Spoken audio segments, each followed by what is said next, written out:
ஓம் சாந்தி. எல்லோரும் குஷியாக இருக்கிறீங்களா? 13/1/2026 சாக்கார் முரளி பாப்தாதா சொல்கிறாங்க, இனிமையான குழந்தைகளே, பாபாவுடைய ஸ்ரீமத்துக்கு உண்மையிலே நீங்கள் மரியாதை கொடுக்குறீங்கன்னா முரளியை ஒருபோதும் மிஸ் பண்ணக்கூடாது. ஏன்னா அந்த ஸ்ரீமத்தே முரளி மூலமாக தான் வருது. ஒவ்வொரு கட்டளையும் கடைப்பிடிக்கணும். ஸோ அதில் ஒரு கட்டளை, முரளியை ஒருபோதும் மிஸ் பண்ணக்கூடாது. மிஸ் பண்ணுறீங்கனால அதுக்குரிய மரியாதை கொடுக்கல, அலட்சியமாக நினைக்கிறீங்க அப்படின்னு அர்த்தம். பாபா வந்திருக்கிறதே இந்த ஞானத்தை கொடுக்கத்தான். ஸோ அதையே அலட்சியப்படுத்திட்டு எனக்கு பாபா மேலே அன்பு இருக்குதுன்னா என்ன அர்த்தம்?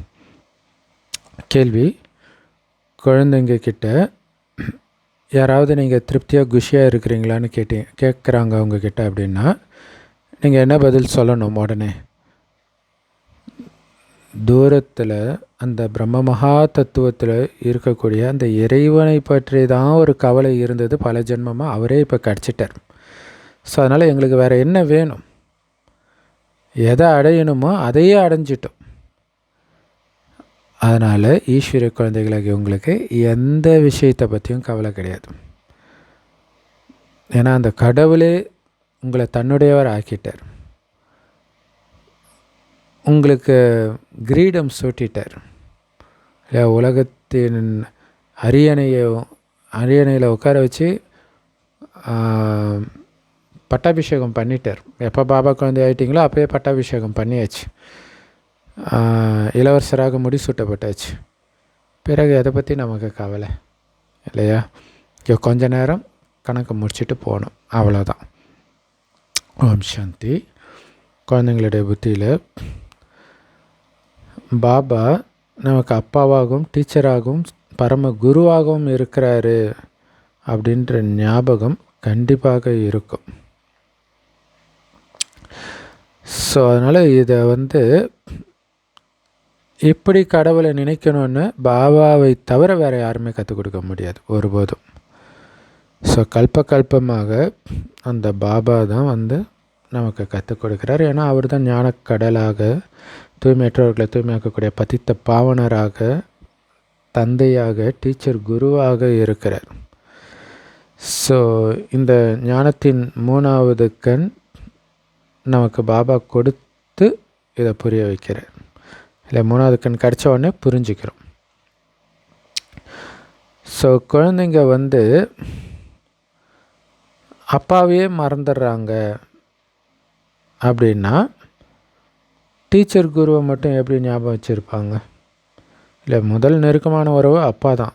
அந்த உறவையே மறக்கும்போது எங்கள் டீச்சர் குருவை ஞாபகம் வச்சுக்குவீங்க? காரணம் என்னென்னா, மாயா அவ்வளோ பலம் வாய்ந்தது. 3 ரூபங்களில் பாபாவுக்கு மகிமை இருந்தும் கூட அந்த 3 பேருமே மறக்க வச்சிடுது. ஸோ குழந்தைங்களும் பாபா நாங்கள் மறந்துடுறோம் அப்படின்னு லெட்டர் எழுதுகிறாங்க பாபாவுக்கு. அப்படின்னு அர்த்தம் மாயா அந்த அளவுக்கு சர்வசக்திவானாக இருக்குது. ஸோ நாடகப்படி இது அதிகமாக நடக்கத்தான் செய்யும்.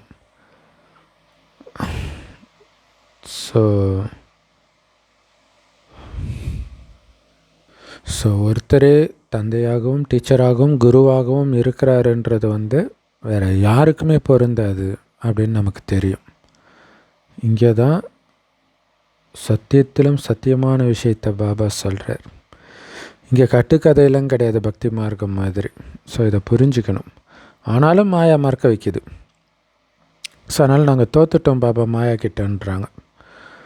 ஸோ அப்போ எப்படி ஒவ்வொரு அடியிலும் பல கோடி மடங்கு பாக்கியம் இருக்கும்? இல்லை, காமத்தில் விழுந்தால் பயங்கரமான அடி தோக்குறோம். ஆனால் அது மட்டும் கிடையாது, பாபாவை மறந்தாலே தோக்குறோம் தான் அர்த்தம். ஏன்னா பாபாவை மறந்தால் தான் காமத்திலும் விழ போகிறாங்க. ஸோ அப்போ எப்படி பல கோடி மடங்கு பாக்கியம்? பாபா நினைவிலே இருக்கும்போது தான் பல கோடி மடங்கு பாக்கியம். ஸோ அதனால தான் தேவதைகளை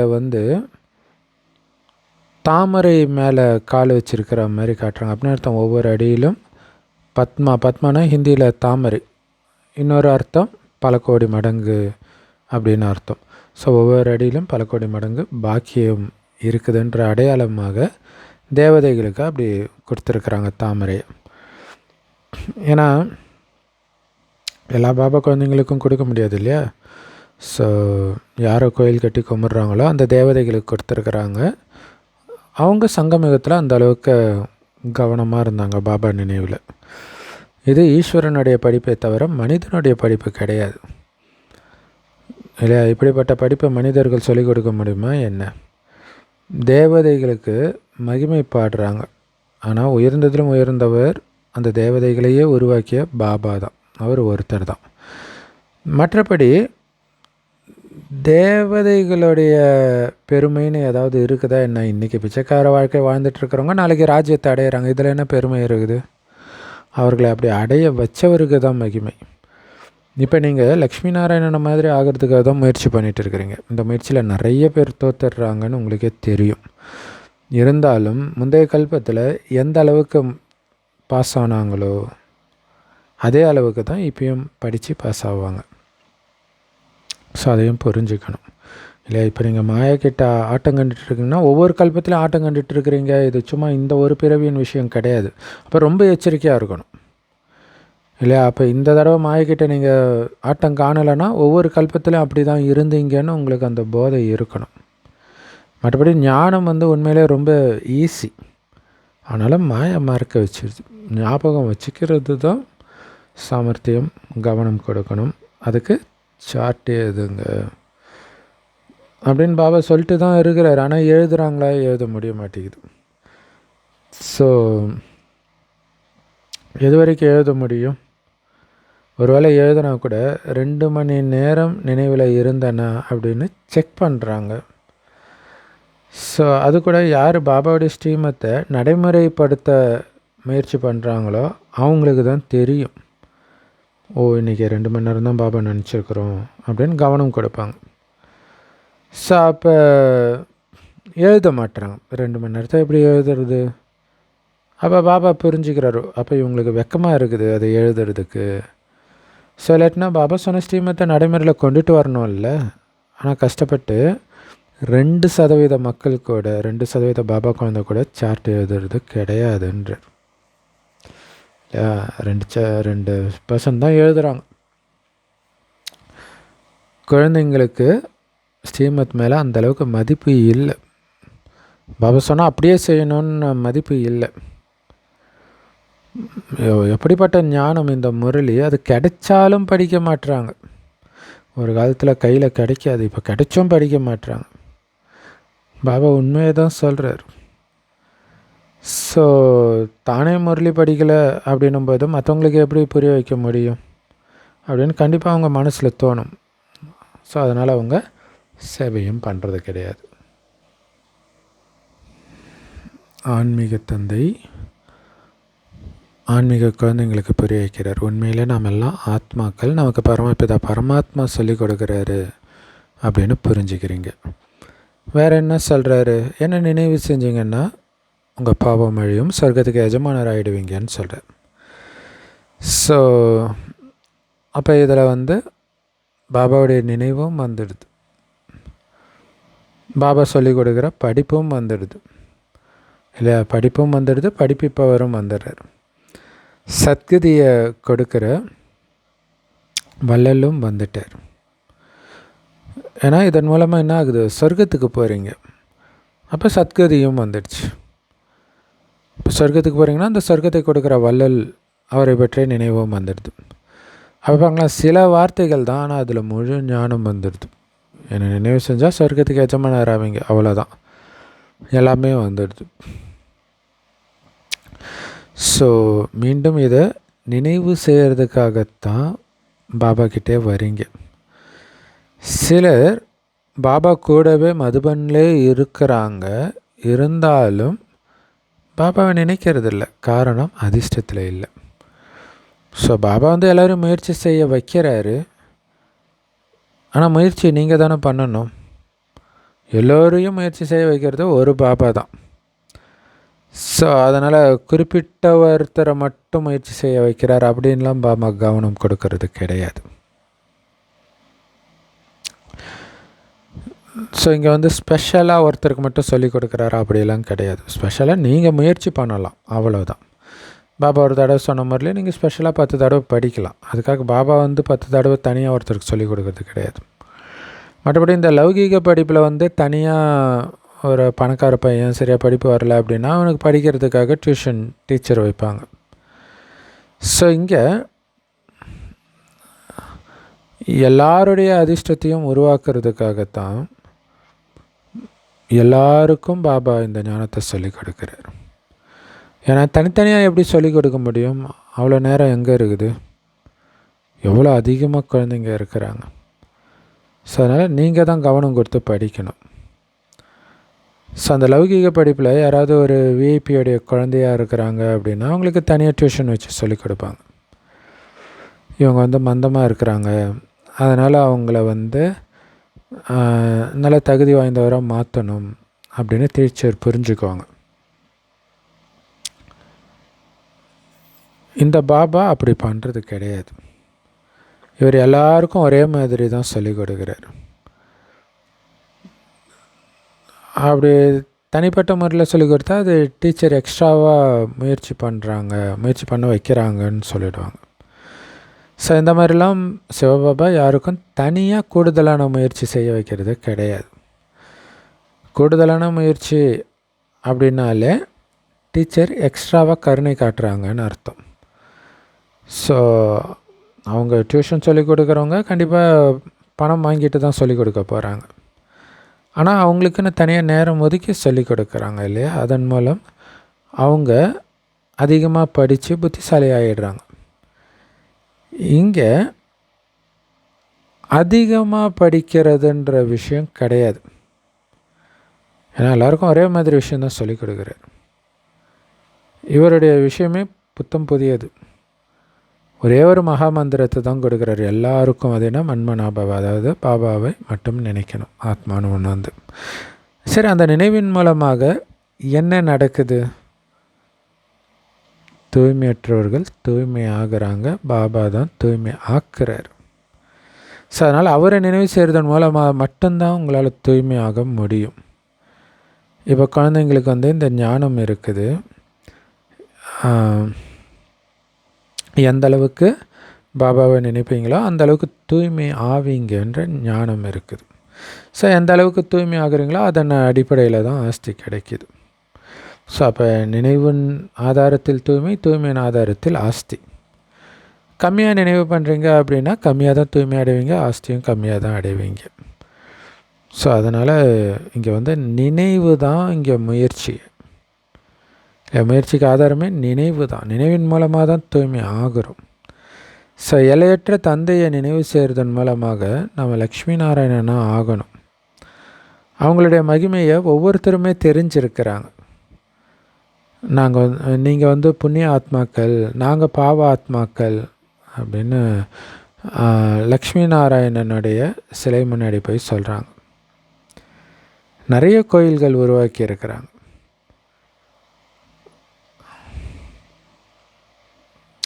ஸோ எல்லோரும் கோயிலுக்கு போகிறாங்க. போய் அங்கே என்ன பண்ணுறாங்க? அங்கே தரிசனம் கிடைக்குது, அதனால் எந்த பலனும் கிடையாது. ஸோ இவர் வந்து யாத்திரை போகிறார்ப்பா, தீர்த்த யாத்திரை, நம்மளும் இவர் கூடவே போகலாம் அப்படின்னு ஒருத்தரை பார்த்து இன்னொருத்தர் போயிடுறாங்க. ஸோ அதனால் ஏதாவது லாபம் இருக்குமான்னா ஒன்றும் கிடையாது. ஸோ குழந்தைங்க கூட இதே மாதிரி யாத்திரை பண்ணியிருக்கிறீங்க பக்தி மார்க்கத்தில் இருக்கும்போது. ஆனால் இப்போ நம்ம பண்ணுறது வந்து நினைவு யாத்திரை.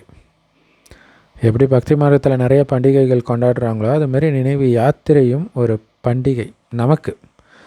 அதே மாதிரி அவங்க எப்படி புரிஞ்சுக்கிறாங்கன்னா, பொங்கல் தீபாவளி மாதிரி மேல்மருவத்தூர் போடுறோம், சபரிமலைக்கு போகிறோம், இமயமலைக்கு போகிறோம், இதெல்லாம் ஒரு பண்டிகைன்னு புரிஞ்சுக்கிறாங்க. ஸோ அதே மாதிரி நாம் நினைவு யாத்திரையை கூட ஒரு பண்டிகைன்னு புரிஞ்சுக்கிறோம். அப்போ சந்தோஷமாக இருக்கும் இல்லையா? ஒரு டூர் போகிறாங்கன்னா சந்தோஷமாக தானே இருப்பாங்க. அந்த மாதிரி குஷி குஷியாக நினைக்காதுக்கு தான் சொல்கிறார். நீங்கள் இப்போ நினைவு யாத்திரையில் இருக்கிறீங்க. ஒரே வார்த்தை தான், மன்மனா பவ. உங்களுடைய இந்த யாத்திரை துவக்கமும் முடிவும் இல்லாதது இல்லை, நினைவு பண்ணிக்கிட்டே இருக்கிறோம் உடலை விட்டு உயிர் பிரிகிற வரைக்கும். மற்றபடி அந்த ஸ்தூல யாத்திரை வந்து பல காலமாக பண்ணுறோம் அப்படின்னு அவங்க சொல்கிறாங்க. ஆனால் நாம் இப்போ ஞானத்தின் ரீதியாக சொல்கிறோம். நாங்கள் கூட அதே மாதிரி பல காலம் கிடையாது, ஆனால் கல்பமாக இந்த நினைவு யாத்திரை பண்ணுறோம் அப்படின்னு சொல்கிறோம். எங்களுக்கு இந்த யாத்திரையை வந்து சுயம் பகவானே வந்து கற்றுக் கொடுக்குறார். மனிதர்கள் பக்தர்கள் 4 ஸ்தலங்களுக்கு ஜென்மமாக யாத்திரை போயிட்டு இருக்கிறாங்க. என்னை நினைவு செஞ்சீங்கன்னா நீங்கள் தூய்மை ஆகிடுவீங்க அப்படிங்கிற நினைவு யாத்திரையை எல்லையற்ற தந்தை நமக்கு சொல்லிக் கொடுக்குறார். இப்படி யாருமே நினைவு யாத்திரை, அதாவது யாத்திரையின் மூலமாக நீங்கள் தூய்மை ஆவீங்க அப்படின்னு சொல்கிறது கிடையாது. எப்போவுமே மனிதர்கள் வந்து யாத்திரைக்கு போகிறாங்க, போயிட்டு வர வரைக்கும் தூய்மையாக இருக்கிறாங்க, அவ்வளோதான். ஆனால் இப்போ யாத்திரை போகிற இடத்துல அசுத்தம் இருக்குது, தூய்மையாக இருக்க மாட்டுறாங்க. ஸோ இந்த ஆன்மீக யாத்திரையை பற்றி யாருக்குமே தெரியல. உங்களுக்கு தான் இதை பாபா சொல்லியிருக்கிறார். இந்த நினைவு யாத்திரை தான் உண்மையான யாத்திரை. மற்றபடி அந்த யாத்திரை அதில் சுத்த போகிறாங்க, இந்த ஊர் அந்த ஊருன்ட்டு. ஆனால் போயிட்டு வந்து ஏதோ குணம் மாறுதா? கிடையாது, அதே மாதிரி தான் இருப்பாங்க. வாஸ்கோடகாமா வந்து உலகத்தை சுற்றினாருன்றாங்களே, அந்த மாதிரி கோயில் கொலன்னு சுற்றிக்கிட்டே இருக்கிறாங்க பக்தர்கள். ஸோ ஒரு பாட்டு கூட இருக்குது, நாலாபுரமும் சுற்றினோம் இருந்தாலும் கடவுள்கிட்ட இருந்து விலகியே இருக்கிறோம்னு. ஏன்னா பக்தி மார்க்கத்தின் மூலமாக எங்கே சுற்றினாலும் யாருமே கடவுளை சந்திக்க முடியாது. காரணம், யாருக்கும் பகவான் கிடைக்கல. பகவான் கிட்ட இருந்து விலகியே தான் இருக்கிறாங்க. ஸோ விலகி சுற்றிட்டு மறுபடியும் வீட்டுக்கு வந்து 5 விகாரங்களை சிக்கிக்கிறாங்க. அதாவது பக்தி மார்க்கத்தில் சொல்கிறார் இல்லை, பக்தியில் ஸ்தூல யாத்திரை பண்ணிவிட்டு அந்த கோயில்னு போயிட்டு மறுபடியும் வீட்டில் வந்து காமத்தில் தான் விழுறாங்க. ஸோ அதனால தான் பாபா சொல்கிறார், அந்த யாத்திரை எல்லாமே பொய்யான யாத்திரை. நம்ம பண்ணுறது தான் உண்மையான யாத்திரை. இந்த புருஷோத்தம சங்கமயுகத்தில் பண்ணுறோம். இந்த புருஷோத்தம சங்கமயுகத்தில் தான் பாபா வந்திருக்கிறாருன்னு நமக்கு தெரியும். ஒரு நாள் வந்து எல்லாருமே தெரிஞ்சுக்குவாங்க கடவுள் வந்துட்டாருன்னு. கடைசியாக பகவான் கிடைப்பார்னு சொல்கிறாங்க, ஆனால் எப்படி கிடைப்பாருன்னு யாருக்கும் தெரியலை.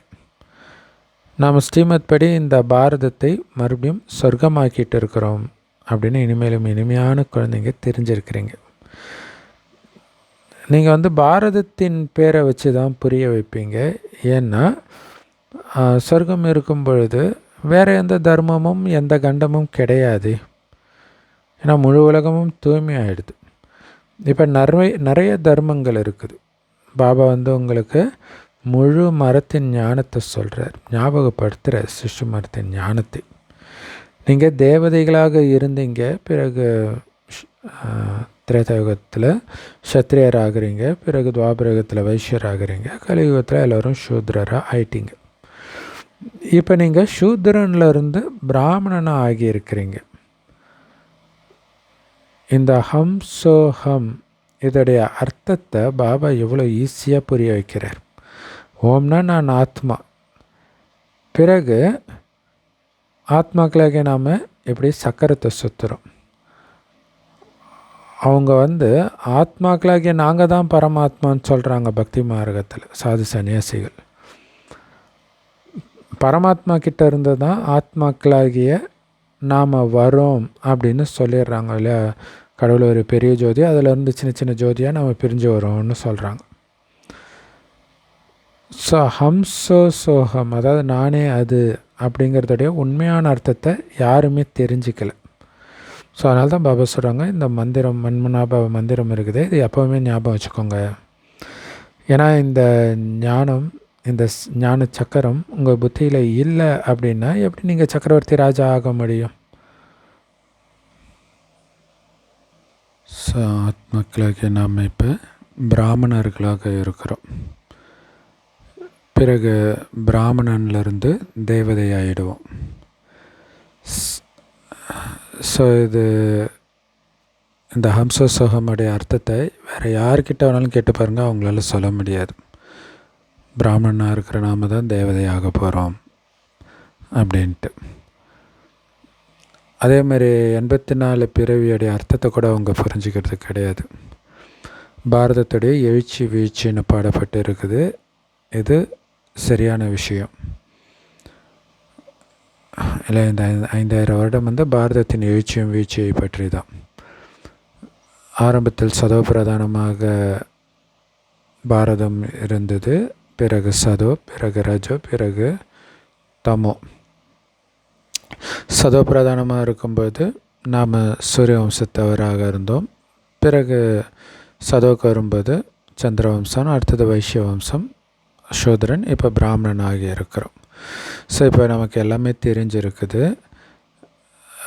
இந்த ஞானத்தின் விதையாகிய பாபாவைத்தான் ஞான கடல்னு சொல்கிறோம். அவர் இந்த பிறப்பிறப்பு சக்கரத்தில் வர்றது கிடையாது. அவர் தனி. ஜீவாத்மாக்களாகிய நாம தான் பரமாத்மா ஆகிறோன்றது தப்பு. அவர் விலகி இருக்கிறார். பாபா அவருக்கு சமமாக ஞானம் நிறைந்தவராக நம்மளை இப்போ மாற்றுறார். அவருக்கு சமமாக கடவுளாக மாற்றலை, ஞானத்தை கொடுக்குறார், அவ்வளோதான். ஸோ இந்த விஷயத்தை நல்ல விதத்தில் புரிஞ்சுக்கணும். அப்போ தான் புத்தியில் சக்கரம் சுற்றிக்கிட்டே இருக்கும். ஸோ அதோடைய பேரே ஸ்வதஷ்ண சக்கரம். நாம் எப்படி 84 பிறவி சக்கரத்தில் சுற்றுறோம் அப்படிங்கிறது புத்தி மூலமாக இப்போ புரிஞ்சிக்க முடியும். ஸோ இந்த சக்கரத்தில் எல்லா ஞானமும் வந்துடுது, எல்லா காலம் நேரமும் வந்துடுது, எல்லா வர்ணங்களும் வந்துடுது, எல்லா வம்சாவளியும் வந்துடுது.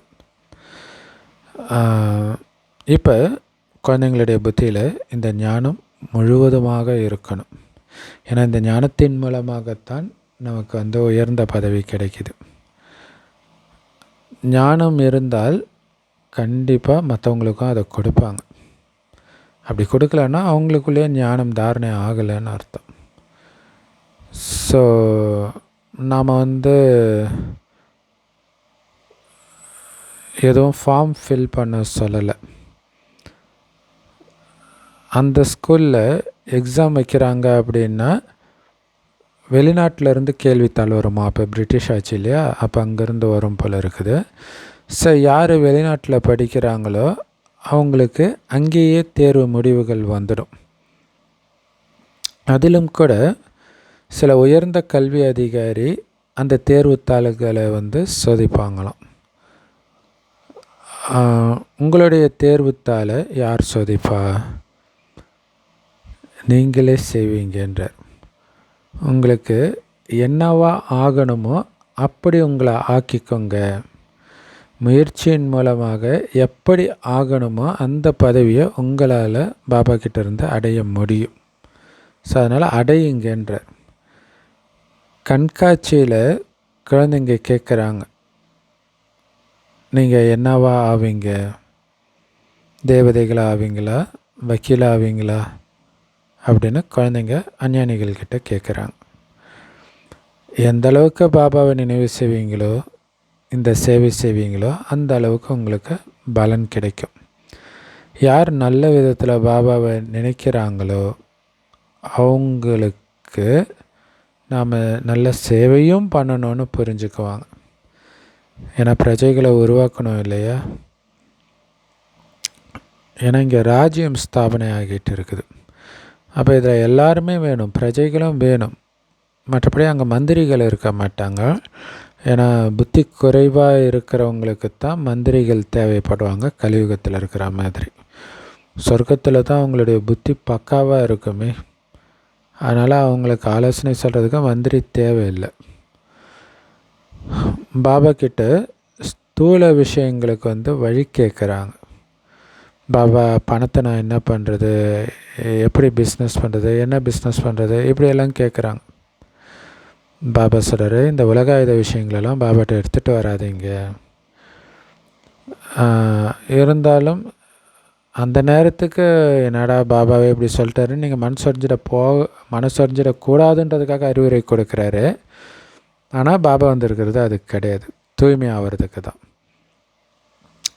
மற்றபடி இந்த சின்ன சின்ன விஷயத்துக்கெல்லாம் வழிகாட்டுறது என்னோடய வேலை கிடையாது. ஏன்னா நீங்கள் உலகத்துக்கு எஜமானராகிறது எப்படிங்கிற வழியை சொல்கிறது தான் என்னுடைய தொழில், ஈஸ்வரிய தொழில் இல்லையா? உலகத்துக்கு எஜமானராகிறதுக்கான கேள்வி கேட்குறத விட்டுட்டு இந்த நரகத்தில் எப்படி வாழறதுன்னு கேட்டுட்டு இருந்தா உங்களுக்கு ஸ்ரீமத்து கிடைச்சிருக்குது. அதன்படி மட்டும் நடங்க, மற்ற எல்லாமே அசுர வழின்னு புரிஞ்சுக்கோங்க. சத்தியுகத்தில் ஸ்ரீமத் படி தான் நடப்பீங்க. அங்கே ஸ்ரீமத்துன்னு ஒன்று இருக்காது. பட் இப்போ ஃபாலோ பண்ணி அது உங்களுடைய இயல்பான குணம் ஆகிடும். அதனால் சத்தியுகத்தில் ஸ்ரீமத், கலியுகத்தில் அசுர வழி. சொர்க்கத்துக்கு பேர் சுகதாமம். அங்கே நீங்கள் திருப்தியாக இருக்கிறீங்களா, குஷியாக இருக்கிறீங்களா, உடம்பு நல்லா இருக்கா அப்படிலாம் யாருமே கேட்க மாட்டாங்க. இந்த வார்த்தையே அங்கே இருக்காது. இதெல்லாம் இங்கே தான் கேட்கப்படுது. எந்த கஷ்டமும் இல்லை தானே, மகிழ்ச்சியாக இருக்கிறீங்களா அப்படின்ட்டு. அப்படின்னா அர்த்தம் கஷ்டம் இல்லை தானே, கஷ்டம் நிரம்பிய உலகத்தில் இருக்கிறீங்க. மகிழ்ச்சியாக இருக்கிறீங்களான்னா மகிழ்ச்சியாக இல்லாத உலகத்தில் இருக்கிறீங்க அப்படின்னு அர்த்தம். ஸோ இதில் நிறைய விஷயங்கள் வந்துடுது. மற்றபடி சொர்க்கத்தில் துக்கமே இருக்காது விசாரிக்கிறதுக்கு. ஆனால் இந்த உலகம் இருக்கு பாருங்க, இது துக்கம் நிறைந்த உலகம். இருந்தாலும் உங்ககிட்ட யாரும் இப்படி கேட்க முடியாது. மாயை விழ வைக்கக்கூடியது தான், துக்கம் கொடுக்கக்கூடியது தான். ஆனாலும் அதிலிருந்து காப்பாற்றக்கூடிய பாபா நமக்கு கிடைச்சிருக்கிறார். ஸோ அதனால் அவங்கக்கிட்ட சொல்லுங்கள், என்னங்க எங்ககிட்ட துக்கம் விசாரிக்கிறீங்க, குசலம் விசாரிக்கிறீங்க, நாங்கள் ஈஸ்வரனுடைய குழந்தைங்க, எங்களுக்கு என்ன நீங்கள் துக்கம் விசாரிச்சுட்டு இருக்கிறீங்க? எங்களுக்கு ஒரே ஒரு கவலை தான் இருந்துச்சு, தூரத்தில் பிரம்மத்தில் இருக்கிற அந்த சிவனை பற்றி, அவரை பார்க்கணும் அப்படின்ட்டு. அவரே கிடச்சிட்டாருன்னும் போது பிறகு எங்களுக்கு எதை பற்றி கவலை? ஸோ அதனால் எப்போவுமே நான் யாரோட குழந்தைன்றது ஞாபகம் இருந்துக்கிட்டே இருக்கணும், நினைவு பண்ணிக்கிட்டே இருக்கணும். நான் கடவுளுடைய குழந்தை, சிவபாபாவுடைய குழந்தை. அப்போ நான் எவ்வளோ பரிசுத்தமான இது மைண்டில் ஓடிக்கிட்டே இருக்கணும். ஸோ இந்த ஞானமும் புத்தியில் இருக்கணும். நாம் தூய்மை ஆகிட்டோம் அப்படின்னா பிறகு சண்டை ஸ்டார்ட் ஆகிடும். ஸோ அதனால் எப்போவுமே யாராவது உங்கள்கிட்ட நலமாக இருக்கிறீங்களா அப்படின்னு கேட்டால் சொல்லுங்கள், சொர்க்கத்தின் ராஜ்யத்தை கொடுக்கக்கூடிய தந்தையே கிடைச்சிருக்கிறாரு. அப்புறம் எங்களுடைய சந்தோஷத்துக்கு என்ன குறைச்சல் அப்படின்னு சொல்லுங்கள். ஸோ சொர்க்கத்தின் ராஜ்யத்தை கொடுக்கக்கூடிய தந்தை கிடைச்சிருக்கிறாரு. அவரை எங்களை அந்த சொர்க்கத்தில் உயர்ந்த பதவியை அடையிறதுக்கு அந்த அளவுக்கு தகுதியுள்ளவர்களாக மாற்றுறார். அப்படின்னும்போது எங்களுக்கு எதை பற்றி கவலை இருக்குது சொல்லுங்கள்? ஈஸ்வரனுடைய குழந்தைங்களுக்கு எப்படி கவலை இருக்க முடியும்? இப்போவும் கவலை கிடையாது, சொர்க்கத்துக்கு போன பிறகும் தேவதைகளுக்கும் கவலை இருக்காது. அந்த தேவதைகளை விட உயர்ந்தவர் ஈஸ்வரன். இப்போ அவருடையவர் ஆன பிறகு அவருடைய குழந்தைகளாக எங்களுக்கு என்ன கவலை இருக்க முடியும்? பாபா எங்களுக்கு சொல்லிக் கொடுக்கிறார். அவர் நமக்கு ஆசிரியராக, சத்குருவாக இருக்கிறார். நம்ம தலையில் கிரீடம் வைக்கிறார். அதுக்கு அப்படின்னு அர்த்தம், அதுக்கு தகுதிப்படுத்துகிறார். நம்ம கிரீடதாரிகளாக ஆகிட்டு இருக்கிறோம். எப்படி நமக்கு உலக கிரீடம், உலக அரசாட்சி கிரீடம் கிடைக்கிது அப்படின்னு நமக்கு தெரியும். ஸோ பாபா கிரீடம் வைக்கிறது கிடையாது. சத்தியுகத்தில் தன்னுடைய கிரீடத்தை தன்னுடைய குழந்தைங்களுக்கு வைக்கிறாங்க அப்படின்னு உங்களுக்கு தெரியும். ஸோ இது ஆங்கிலத்தில் க்ரௌன் பிரின்ஸ், முடிசூட்டப்பட்ட இளவரசன் அப்படின்னு சொல்லப்படுது. ஸோ இங்கே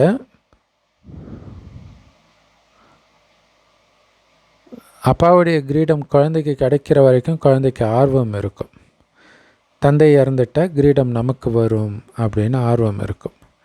இளவரசன்லேருந்து மகாராஜா ஆகணும் அப்படிங்கிற ஆசை இருக்கும். ஆனால் இந்த மாதிரி ஆசையெல்லாம் சொர்க்கத்தில் இருக்காது. இல்லை எப்படா இறப்பார், எப்படா கிடைக்கும், இந்த ஆசைலாம் இருக்காது. ஏன்னா நேரத்தின் விதிப்படி தந்தை குழந்தைங்களுக்கு கிரீடத்தை அவராகவே கொடுத்துட்டு அவர் ஒதுங்கிக்குவார். இங்கே அப்படி கிடையாது இல்லையா? ஆட்சியில் இருக்கிறவங்களாம் சாகிற வரைக்கும் ஆட்சியில் இருக்கணும்னு நினைக்கிறாங்க. அங்கே வானப்பிரஸ்தத்தை பற்றி விவாதம் நடக்காது. கரெக்டாக அந்த டைமில் ராஜ்யத்தை கொடுத்துட்டு போயிடுவாங்க. ஸோ குழந்தைங்களுக்கு மாளிகையிலும் உருவாக்கி கொடுக்குறாங்க. ஸோ எல்லா ஆசைகளும் அங்கே பூர்த்தி ஆகிடுது. ஏன்னா சத்தியுகத்தில் சுகமோ சுகம்தான் இருக்கும்னு உங்களால் புரிஞ்சிக்க முடியுது. ஸோ அந்த சுகத்தை ப்ராக்டிக்கலாக அனுபவிக்கணுன்னா அங்கே போனால் தான் அனுபவிக்க முடியும். சொர்க்கத்தில் என்ன நடக்கும் அப்படிங்கிறதெல்லாம் உங்களுக்கு மட்டும்தான் தெரியும். ஒரு சரீரத்தை விட்டு பிறகு எங்கே போவீங்க? இப்போ பாபா உங்களுக்கு நடைமுறையில் சொர்க்கத்துக்கு போகிறதுக்கான ஞானத்தை சொல்லி கொடுக்குறார். ஸோ நாம் தான் உண்மையிலும் உண்மையான சொர்க்கத்துக்கு போவோம்னு நீங்கள் தெரிஞ்சிருக்கிறீங்க. ஆனால் மனிதர்கள் சாது சன்னியாசிகள்லாம் நாங்கள் சொர்க்கத்துக்கு போயிடுவோம் அப்படின்னு சொல்கிறாங்க. சொர்க்கம்னு எதை சொல்கிறாங்க அப்படின்னு கூட அவங்களுக்கு தெரியாது. ஸோ ஜென்ம ஜென்மமாக இந்த அஞ்ஞான விஷயங்களே கேட்டுட்டு வராங்க. ஸோ இப்போ அவங்களுக்கு பாபா சத்தியமான விஷயங்களை சொல்கிறார், நமக்கு சொல்கிறார், நாம் மற்றவர்களுக்கு சொல்கிறோம். நல்லது. அற்புதமான முறையில் கொடுத்த அன்பான தாய் தந்தை பாப்தாதாக்கு அன்பு நினைவுகள் மற்றும் கலை வணக்கம். பாபா சொல்கிறாங்க, எப்போவுமே திருப்தியாக குஷியாக இருக்கணும் அப்படின்னா ஒரு பாபாவுடைய நினைவில் மட்டும் இருக்கணும். மற்ற எந்த விஷயத்தையும் பார்க்கவோ கேட்கவோ நினைக்கவோ பேசவோ கூடாது. படிப்பின் மூலமாக உங்களுக்கு ராஜ்யத்தின் கிரீடத்தை நீங்களே உங்களுக்கு வச்சுக்கணும். ஸ்ரீமத் படி பாரதத்தை சொர்க்கமாக்குற சேவை செய்யணும். எப்போவுமே ஸ்ரீமத்துக்கு மதிப்பு கொடுக்கணும். ஸோ பாபா வரதானத்தில் சொல்கிறாங்க, சிரேஷ்ட பாக்கியத்தின் நினைவு மூலமாக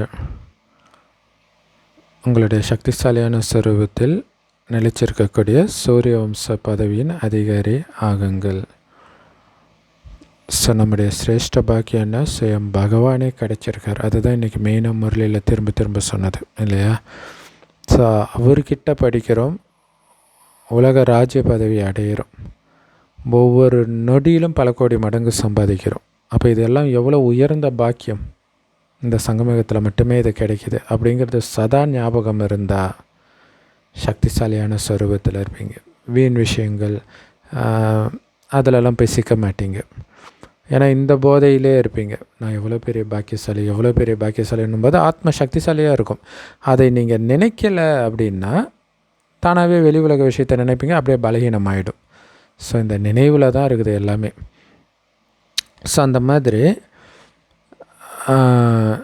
யார் தன்னுடைய சிரேஷ்ட பாக்கியத்தை எப்போவுமே ஞாபகம் வச்சுக்கிறாங்களோ, நினைவு பண்ணிட்டு இருக்கிறாங்களோ, அவங்க எப்போவுமே தன்னுடைய அனாதியான உண்மையான சொரூபத்தின் நினைவில் இருப்பாங்க. இல்லை, அனாதியாக இருக்கிறது ஆத்மஸ்வரூபம். ஸோ ஆத்மாவுடைய உண்மையான ஸ்வரூபம் அமைதி ஸ்வரூபம். அப்போ அமைதியாக இருப்பாங்க. நான் ஒரு ஒளி ஜோதி அப்படின்னு அமைதியாக இருப்பாங்க. உடல் கிடையாது, உடலுடைய அடையாளம் என் இது கிடையாதுன்னு இருப்பாங்க. ஸோ அதனால் இந்த போலியான முகத்தை தாரணை பண்ண மாட்டாங்க. நான் பணக்காரன், ஏழை, கோபக்காரன் அந்த மாதிரிலாம். ஆனால் இந்த மாயா இருக்க பாருங்களாம் பல முறை போலியான குணத்தை தாரணை பண்ண வைக்கும். போலியான செயலின் சொரூபமாக உங்களை ஆக்கிடும். அதனால தான் ஒரு சிலர் அது கோபக்காரன் ஆக்குது, பேராசைக்காரன் ஆக்குது, துக்கமானவர்கள் ஆக்குது, அசாந்தியானவர் ஆக்குது. ஆனால் உங்களுடைய உண்மையான சொரூபம் இந்த எல்லா விஷயங்களிலிருந்தும் விடுபட்டு அமைதியாக விலகி இருக்குது. ஸோ அதனால் எந்த குழந்தை எப்போவுமே தன்னுடைய உண்மையான ஸ்வரூபத்தில் நிலைச்சி இருக்கிறாங்களோ அவங்க தான் சூரிய வம்ச பதவியின் அதிகாரத்தை அடைவார்கள். ஸோ அதனால் போலியிலிருந்து விலகி இருங்கள். உங்களுடைய உண்மையான குணமான அந்த ஆத்ம ஸ்வரூபத்தில் அமைதி குணத்தில் நிலைத்திருங்கள். ஸ்லோகன். அப்புறம் உங்களுடைய சிரேஷ்ட பாக்கியம் சதா ஞாபகம் இருக்கட்டும். ஸ்லோகன். எல்லார் மேலேயும் கருணை காட்டக்கூடியவராகிட்டீங்க அப்படின்னா தானாகவே அகங்காரமோ நானுங்கிற தேக அபிமானமோ இருக்காது. கருணை கண் கொண்டு மட்டுமே பிறரை பார்க்கணும். அப்போ மற்றவர்களை தாழ்வாக நினைக்க மாட்டீங்க. தாழ்வாக நினைக்கலனாலே உங்களுக்கு அகங்காரம் இருக்காது. அவ்யக்த இஷாரா. இந்த அவ்யக்த மாதத்தில் பற்றிலிருந்து விடுபட்டு ஜீவன் முக்தி ஸ்திதியை அனுபவம் பண்ணுங்கள். உங்களுடைய படைப்பு தானே இந்த தாமரை. அது பாருங்கள், தண்ணியில் இருந்தாலும் தண்ணியின் பந்தனத்துலேருந்து விடுபட்டு இருக்குது இல்லையா, தண்ணிக்கு மேலே இருக்கும். ஸோ உங்களுடைய படைப்புக்கே இவ்வளோ விசேஷத்தன்மை இருக்குதுன்னா மாஸ்டர் படைப்பவராகிய உங்ககிட்ட அந்த விசேஷத்தன்மை இருக்காத? குடும்பத்தில் இருந்துக்கிட்டே குடும்பத்திலேருந்து புத்தியினால் விலகி இருக்கிற அந்த விசேஷத்தன்மை இருக்காத? அதனால் எப்போயாச்சும் பந்தனத்தில் ஏதாவது ஒரு பந்தனத்தில் சிக்கிறீங்க அப்படின்னா உடனே உங்களுடைய படைப்பாகிய தாமரை மலரின் உதாரணத்தை முன்னாடி எடுத்துகிட்டு வாங்க புத்தியில். ஸோ அப்படி நீங்கள் தாமரை மலர் மாதிரி விடுபட்டவராகவும் அன்பானவராகவும் ஆக முடிந்தால் கண்டிப்பாக மாஸ்டர் சர்வசக்திவானாகவும் ஆக முடியும் தானே. அதனால் எப்போவுமே தாமரை மலர் மாதிரி விடுபட்டு அன்பானவராகவும் சதா மாஸ்டர் சர்வசக்திவானாகவும் ஆகுங்கள். Om Shanti. Love you Bap Dada. Thank you Bap Dada. குஷியாக இருங்க, குளிர்ச்சியாக இருங்க.